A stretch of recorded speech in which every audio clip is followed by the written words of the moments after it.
Selamat sore, perkenalkan nama saya Reva Saidina Aulia dari kelas 11 MIPA 2 sebagai host di podcast kali ini. Nah, sekarang saya nggak sendirian loh teman-teman. Ada satu teman saya bernama Priska Tatiana dari kelas 11 MIPA 2 juga yang akan saya interview mengenai topik dinamika memperkukuh persatuan dan kesatuan dalam NKRI. Oke, gak usah lama-lama ya teman-teman. Kalau gitu, aku mau langsung tanya aja sama Priska nih. Apa pendapat kamu tentang keamanan NKRI nih Priska?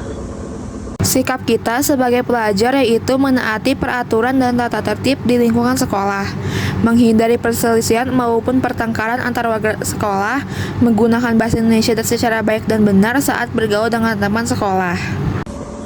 Oke, selanjutnya, bagaimana sih sikap kita sebagai pelajar mengenai persatuan NKRI?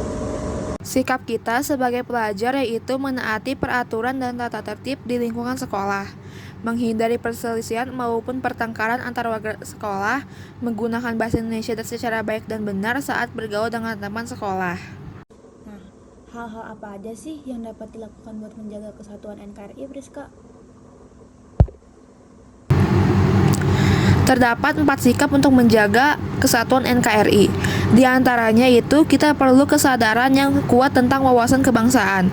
Keanekaragaman suku, budaya, daerah, dan agama di Indonesia dapat menjadi pemicu konflik dan perpecahan yang mengancam keutuhan negara kesatuan Republik Indonesia. Oleh karena itu, pilar-pilar kebangsaan seperti NKRI, UUD 1945, Pancasila, dan Bhinneka Tunggal Ika harus ditekankan untuk meningkatkan kesadaran masyarakat Indonesia tentang wawasan kebangsaan. Menurut kamu, Priska, hal-hal yang dapat memperkuat persatuan dan kesatuan bangsa Indonesia itu apa? Menurut aku, untuk memperkuat persatuan dan kesatuan bangsa Indonesia itu dapat kita lakukan seperti ikut gotong royong dan bermusyawarah. Semua hal itu harus dimiliki setiap orang di Indonesia sebagai pengamalan sila ketiga yang tertulis dalam Pancasila. Oke, lanjut. Cara kamu menunjukkan kebanggaan sebagai warga negara Indonesia itu gimana, Priska? Cara yang bisa aku tunjukin adalah berbahasa Indonesia dengan baik dan benar, mencintai kebudayaan Indonesia dan menjunjung tinggi kebudayaan, serta mengembangkan sikap dan karakter sesuai nilai-nilai Pancasila.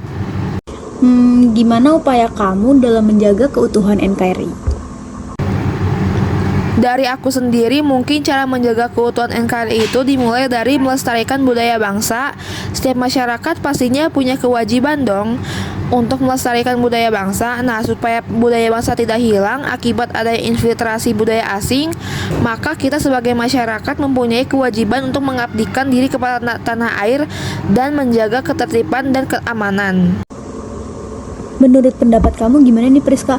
Makna dari persatuan dan kesatuan NKRI itu apa sih?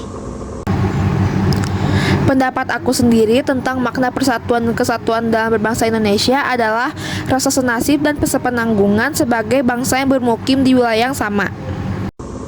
Lalu, bagaimana cara memperkokoh persatuan dan kesatuan NKRI agar tetap terjalin dan tidak terpecah belah? Salah satu cara memperkokoh persatuan dan kesatuan bangsa dapat ditempuh melalui mengimplementasikan Pancasila. Selain itu juga mengimplementasikan Sumpah Pemuda dan semboyan Bhinneka Tunggal Ika dalam kehidupan sehari-hari. Oke, lanjut. Kenapa adanya konstitusi negara kita tetap tidak kokoh? Bagaimana cara membuat konstitusi negara kita tetap kokoh dan dapat dijalankan? Dari sudut pandang aku sendiri, itu setiap negara pasti mempunyai pondasi, pilar, dan dasar-dasar negara. Begitu halnya juga dengan negara Indonesia. Negara Indonesia mempunyai pilar-pilar dalam kehidupan berbangsa dan bernegara. Tidak hanya satu, tetapi 4 pilar. Konsep ini digagas oleh almarhum Taufik Kemas. Beliau menggagas 4 pilar ini adalah mutlak dan tidak bisa dipisahkan dalam menjaga dan membangun keutuhan bangsa. Terdapat 4 pilar dalam kehidupan berbangsa dan bernegara. Di antaranya itu, yang nomor 1 Pancasila, kedua Undang-Undang Dasar 1945, ketiga Bhinneka Tunggal Ika, dan keempat tujuan NKRI. Oke Priska, yang terakhir, bagaimana kamu dapat menerapkan sikap menjaga keutuhan NKRI di lingkungan sekolah? Kalau di lingkungan sekolah, kita bisa menerapkannya dengan cara mengikuti upacara bendera yang dilaksanakan setiap hari Senin dan menjaga toleransi antar warga sekolah yang berbeda ras, agama, dan suku. Udah sih gitu aja dari aku. Mungkin cukup sekian aja dari kita berdua. Sekian, terima kasih.